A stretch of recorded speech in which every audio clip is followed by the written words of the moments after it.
একটা শুক্রাণুর ভালো কোয়ালিটি আপনি কিভাবে বুঝবেন? তিনটা জিনিস খেয়াল করতে হবে। একটা হলো কাউন্ট বা সংখ্যা ঠিক আছে কিনা, সংখ্যাটা মিনিমাম 15 বা 16 মিলিয়ন হওয়া উচিত, বুঝতে পারছেন?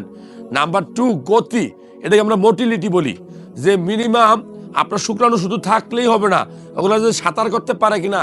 কারণ শুক্রাণু আসে ছেলের কাছ থেকে, আর ডিম্বাণু আসে মেয়ের কাছে ডিম্বাণু থাকে, ওই ওভারিতে কি ডিমটা ফুটে, আমরা বলি যে ডিম ফুটে, ফুল ফুটে। তো ডিম ওইখানে পর্যন্ত শুক্রাণুকে সাঁতার করে যেতে হয়। এই যে আমি আপনি জন্মগ্রহণ করছি, আল্লাহর অশেষ রহমত, আলহামদুলিল্লাহ বলেন।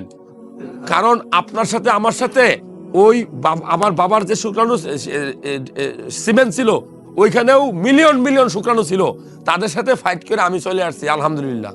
তো ওইখানে আপনি যে বাবা হবেন, ওইখানে আপনার শুক্রাণুটাও নাড়াচাড়া করে যে ফার্স্ট যাবে সেই মানে পৃথিবীতে সন্তান হয়ে আসবে।